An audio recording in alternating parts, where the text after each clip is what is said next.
Once upon a time in a faraway land, high up in the mountains, there lived a man who had a very unusual habit. Every single night, without fail, he would rise from his bed and walk about the village, collecting something from the gardens. Every morning, when the sun peeked over the mountain tops and the people of the village began to stir, they found that some of their precious moon petal orchids had wilted during the night, and no one could understand why.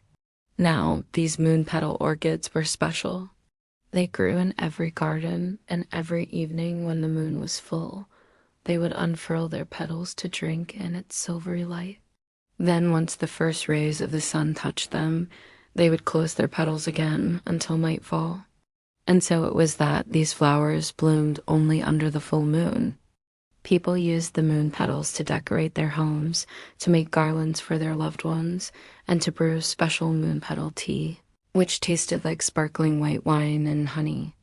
But one night a few of the villagers saw the shadow of a man wandering through the silent streets, and they thought perhaps someone was stealing their moon petals. So the next night they chased that shadow, but it disappeared into thin air. This happened every night. The shadow would appear, they would chase it, and then it would vanish. It seemed almost like a ghost. Then one day, the village elder said, "We will catch this shadow, even if we have to sit outside all night." And so that's what they did. All the able-bodied men sat outside their homes facing the street, determined to catch the thief or at least see his face. But all night long, nothing happened. Not a single sound broke the silence, not a single leaf stirred. Only the old men dozed off in their chairs.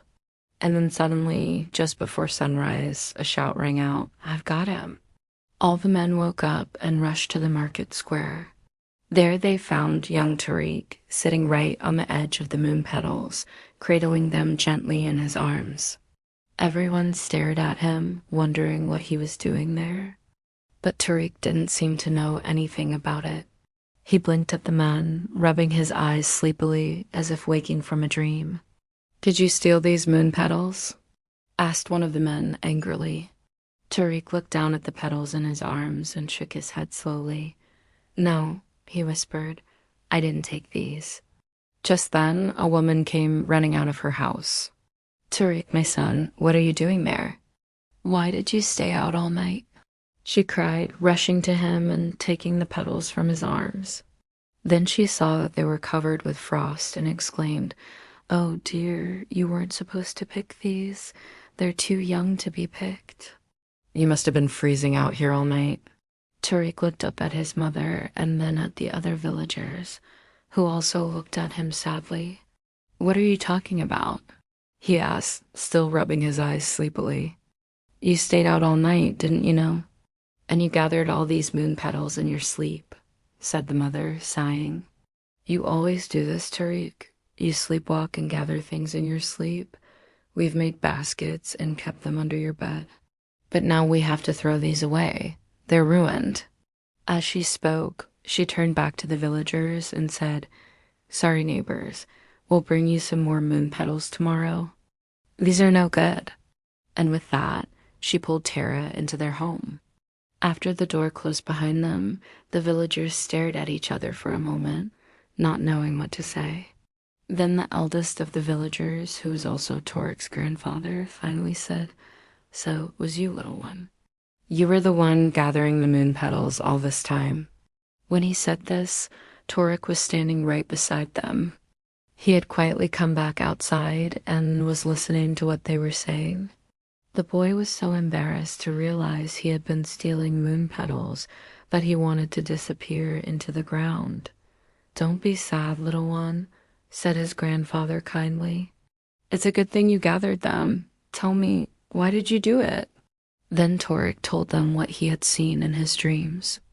Every night he dreamed that the moon petals were wilting and shriveling up, and so he went out to gather them and protect them from the frost.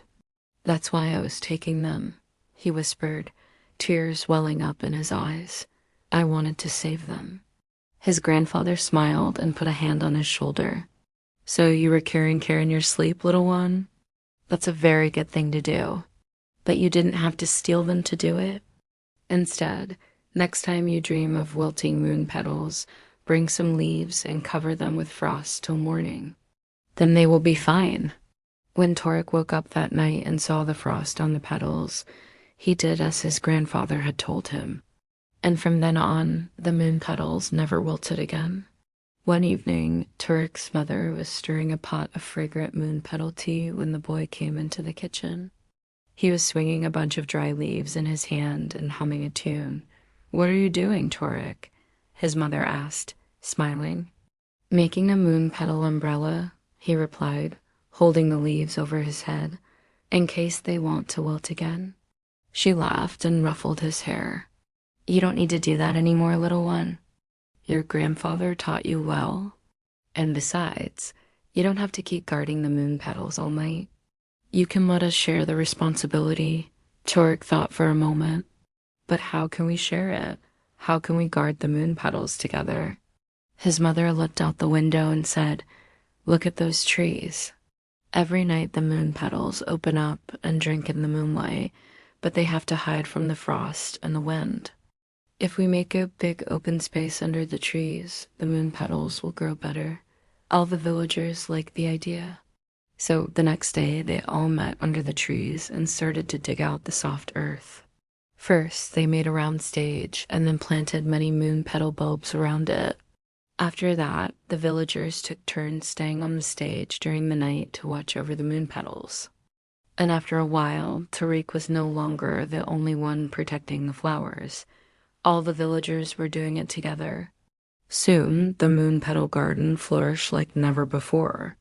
Each night, the petals opened wider and larger than ever, filling the night with their sweet fragrance. And so that's what the people of the village did every night. They sat together on the moon petal stage, telling stories and singing songs, drinking hot spice cider, eating cornbread and cheese, and enjoying the beautiful moon petals all around them. Many years passed, and the moon petals continued to bloom in the open air beneath the trees. The people often thought about Torek, who had shown them that caring for others didn't need to hide in the shadows. It could bloom best when shared in the open with friends and neighbors.